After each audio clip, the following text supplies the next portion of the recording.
On n'est pas là pour disparaître parle principalement de la maladie d'Alzheimer.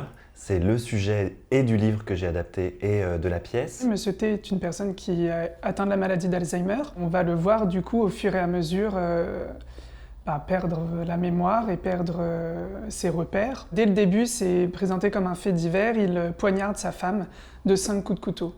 Et donc il y a à la fois la vie de Monsieur T, mais la vie aussi de sa femme, et comment elle le voit perdre la mémoire, et comment elle est aussi victime de sa maladie.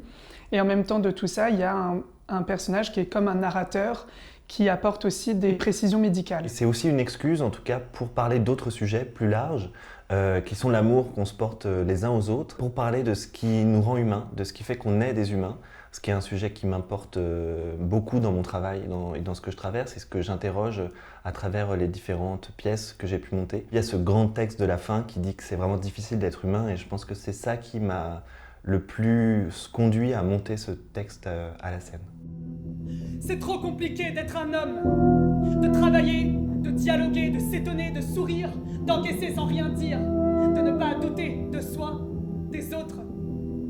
C'est compliqué d'être curieux, d'être attentif, d'être prêt au meilleur comme au pire.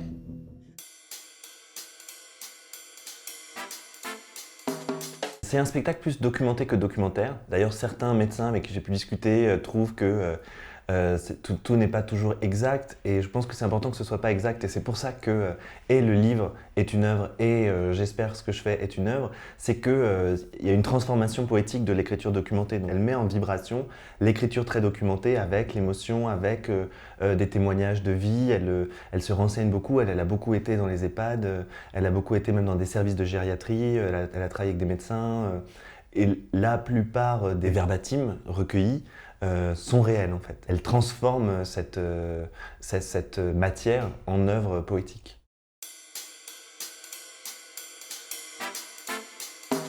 C'est le point de vue de tout le monde, et c'est ça aussi que j'aime dans son écriture, et c'est là où je trouve la théâtralité, et c'est ça que je veux transformer à la scène. Je pense qu'elle se met pleinement dans les pas du malade, de la femme du malade qui porte tout le rôle de l'aidant. Elle fait résonner après toutes ces voix, et ce qui est important dans son écriture, c'est que c'est une même voix.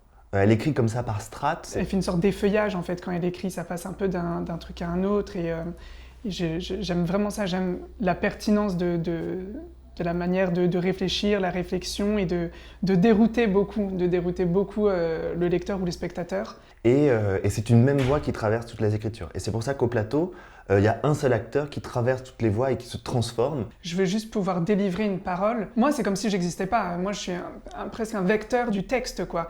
J'ai la musique, j'ai le texte, et je veux qu'il me traverse pour qu'il traverse les gens. Ce qui va toucher, en fait, j'appelle la vibration entre moi, l'acteur, et le texte, cette vibration-là, je la cherche parce que je pense que le moment où je la trouve, ça vibre aussi chez les gens. Au début, Madame T n'a pas cru que son mari était malade et a attribué ses pertes de mémoire aux circonstances de la vie et à l'âge.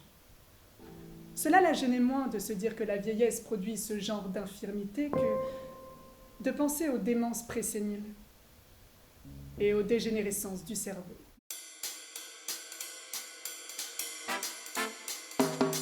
Ce décor qui est très blanc, très enfermant, mais aussi un peu hypnotisant. C'est une boîte mentale. Il a vraiment construit comme une boîte mentale, donc moi je me trouve prisonnier dans cette boîte mentale, et je le vois un peu comme un rêve où le personnage est au milieu, et il y a des zooms, des dézooms, et il est toujours tout seul, et le monde s'agrandit, le monde se referme sur lui, mais en fait lui il bouge pas, il a pas cette capacité-là. Yu-Ming ne bouge pas, certes, mais en fait c'est le monde qui bouge autour de lui. Et ça crée un déplacement pour le spectateur. Et le but, c'est qu'il perde un peu la notion d'extérieur, la notion de temps. Il y a les vidéos de Justine Aimard qui viennent comme ça, déplacer en fait. On se dit, mais est-ce que c'est des lumières, est-ce que c'est des vidéos? Pourquoi ça bouge comme ça? C'est pas normal. Jusqu'à la fin où là, vraiment, elle nous fait perdre tout sens du réel. Et puis, il y a la voix de Marina Hant, qui est aussi une puissance extérieure, qui vient apporter aussi un déplacement, et qui vient en dialogue direct avec le spectateur, et qui vient comme violemment traverser le 4e mur et dire alors ça va vous? Vous êtes sûr que vous vous rappelez de tout ce qui vient de se passer? Bah ça commence comme ça quoi.